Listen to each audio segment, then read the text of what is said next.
Cahokia lost city bigger than medieval London.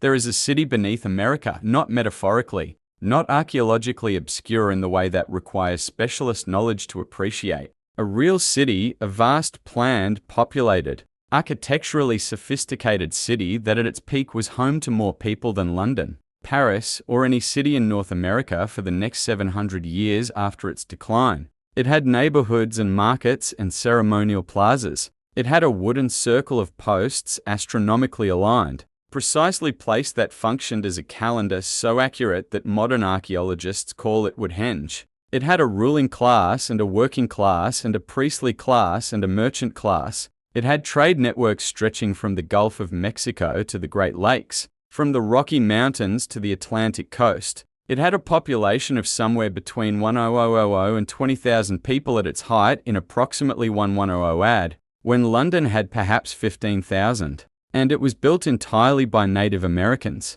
On the banks of the Mississippi River, in what is now the state of Illinois, roughly 8 miles east of modern-day St. Louis, its name is Cahokia. The people who built it left no written records, so we do not know what they called themselves or what they called their city. We know them only through what they left in the earth, the mounds, the post holes, the burials, the artifacts, the traces of a civilization so sophisticated and so large that when European descended, archaeologists first began to understand its scale. Many of them simply refused to believe that Native Americans had built it. Cahokia is not just the story of a lost city, it is the story of a civilization that was erased twice, once by history, and once by the people who should have preserved it. The Mississippi River Valley in North America is one of the most extraordinarily productive agricultural landscapes on Earth. The river and its tributaries drain the entire interior of the continent, creating a vast network of waterways that serve simultaneously as highways,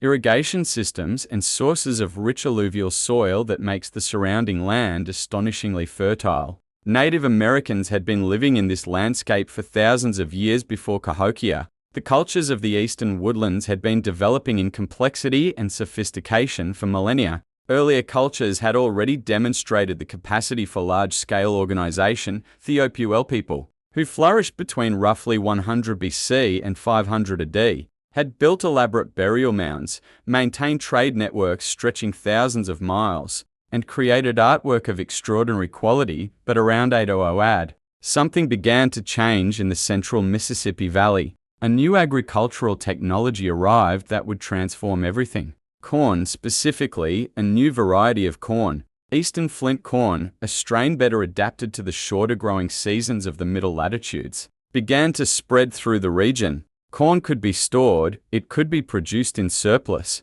it could feed a large sedentary population in a way that hunting and gathering could not, and it could support the development of something that had never existed in this part of North America before. A city around 1050 AD, something extraordinary happened at the confluence of the Missouri, Illinois, and Mississippi rivers. Archaeologists call it the Cahokia Big Bang, a moment when a relatively modest settlement transformed with startling speed into a planned urban center of unprecedented scale. Within a single generation, the landscape was transformed. Massive earthen mounds were constructed across an area of roughly 6 square miles. A central plaza the size of several city blocks was cleared and leveled. Thousands of wooden buildings were erected in organized rows and neighborhoods. The population exploded. People came from hundreds of miles away, drawn by trade, by religion, by the political magnetism of whatever was happening at Cahokia, and the city swelled from a few hundred to 10,000, 20,000, possibly more.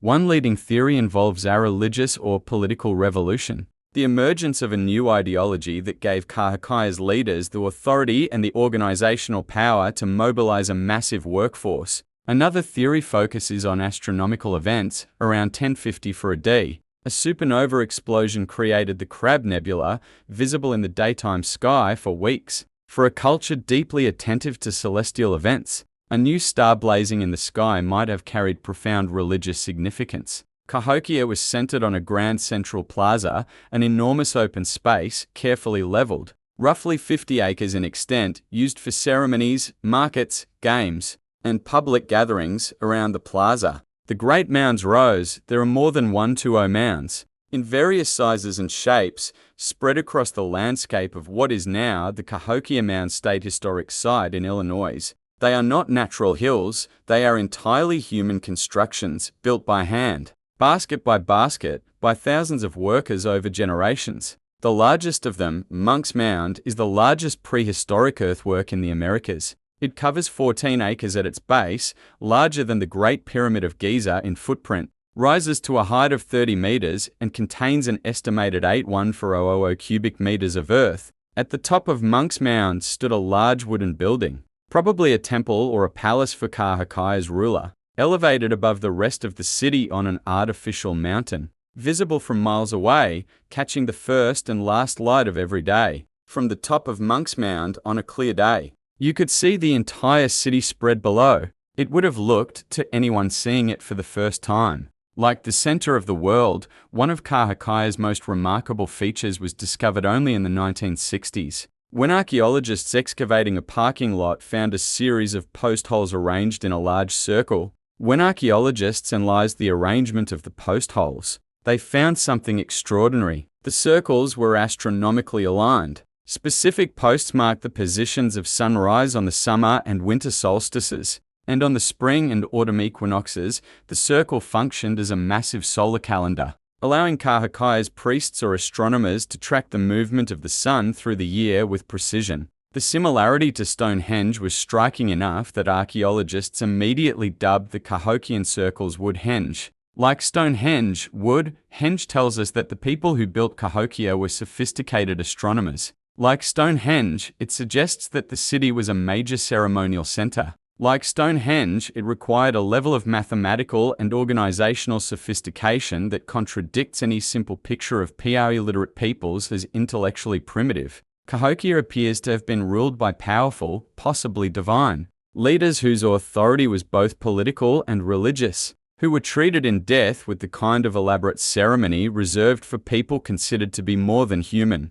The most dramatic evidence comes from a burial site known as Mound 72, excavated in the 1960s. Mound 72 contained the burial of a high-status individual laid out on a bed of 2000 shell beads arranged in the shape of a falcon. The falcon was a symbol of supreme power in Cahokian cosmology. The birdman, a supernatural figure associated with warfare, death, and divine authority. Around the central burial were the remains of over 250 other individuals, mostly young women, but also men and children.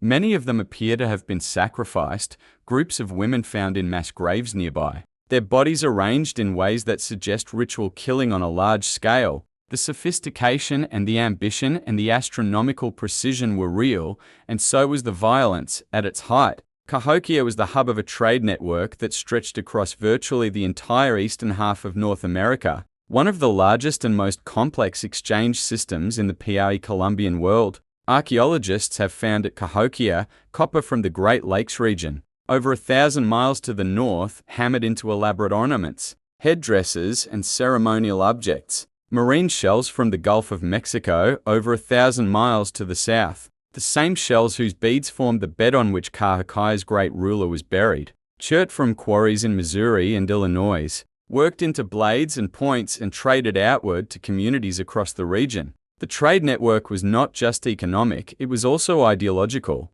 Cahokia's influence spread not just through the exchange of goods, but through the spread of religious ideas, artistic conventions, and political models. Cahokia was not merely a city, it was the center of a world. Cahokia was also home to thousands of ordinary people, farmers, craftsmen, traders, priests, administrators, who woke up every morning in a wooden house in the most important city in North America and lived their ordinary, extraordinary lives. We know they lived in rectangular wooden houses, post-built structures with wattle and daub walls and thatched roofs, arranged in rows along plant streets. We know they ate well. Corn was the staple, grown in the agricultural fields surrounding the city, but they also hunted deer, turkey, and other game, fished the rivers, gathered wild plants. We know there were significant social divisions. The elaborate burials of the elite contrast sharply with the simple graves of ordinary people. Cahokia was not an egalitarian society.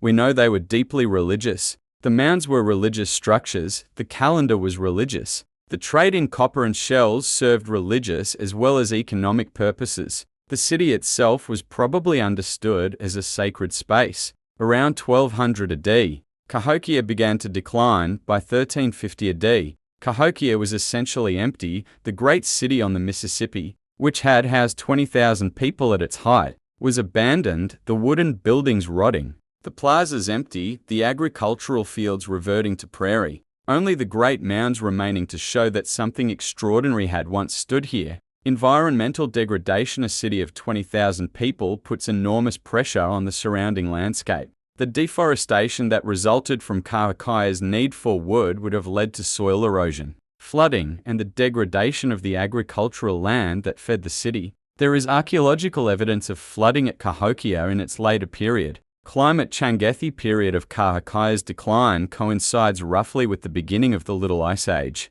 a period of global cooling that affected agricultural yields across the world. For a city dependent on corn agriculture, even modest cooling could have been catastrophic. Political instability. Construction of a wooden palisade around parts of Cahokia in its later period suggests that the city faced some kind of external or internal threat. When European settlers began arriving in the Mississippi Valley in the 18th and 19th centuries, they found the mounds. They could not miss them. Monk's Mound alone is visible from miles away, an enormous artificial hill rising from the flat Illinois plain, and a significant portion of European and European American observers refused to believe that Native Americans had built them. The mound builder myth. The idea that the earthworks of North America had been constructed not by the ancestors of the people living there, but by some lost race of superior beings, was extraordinarily widespread in 19th century America. The lost race was variously identified as Vikings,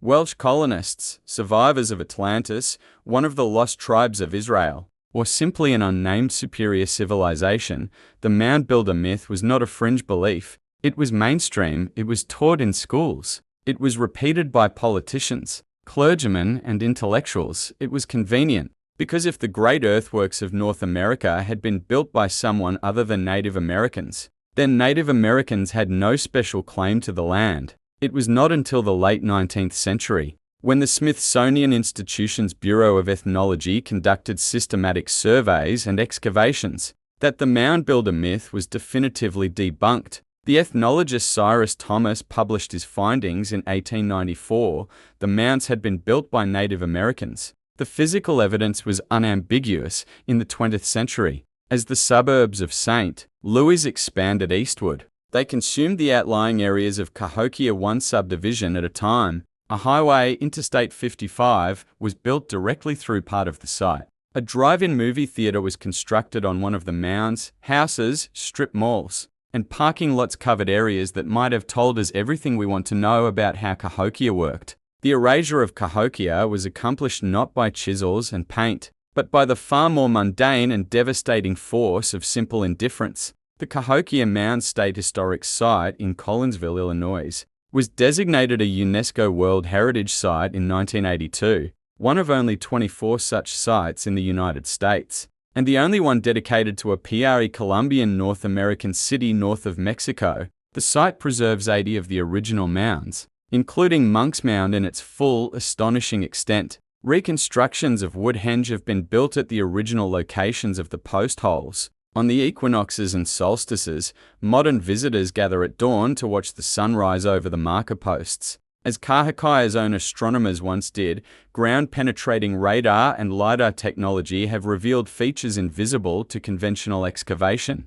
The outlines of buildings, the traces of roads, the shapes of plazas and ceremonial spaces that the soil has preserved even as it concealed them. There is something particular about the silence of Cahokia. Hatshepsut was erased by people who knew exactly what they were doing. The erasure of the Gupta Empire happened through the slow drift of cultural transmission. The erasure of Aksum happened through the gradual shift of the world's attention elsewhere. The erasure of Cahokia happened because people looked at the greatest city in North American history and decided, for reasons of convenience and ideology and simple incuriosity, that it wasn't worth understanding. That is perhaps the most disturbing erasure of all. Not the active destruction, but the passive one, the shrug. The highway built straight through the middle without anyone stopping to ask what was there. But Cahokia is still here, Monk's Mount still rises from the Illinois plain, 30 meters of human determination and human labor, built basket by basket over generations by people who believed they were constructing something worthy of the sky above and the earth below.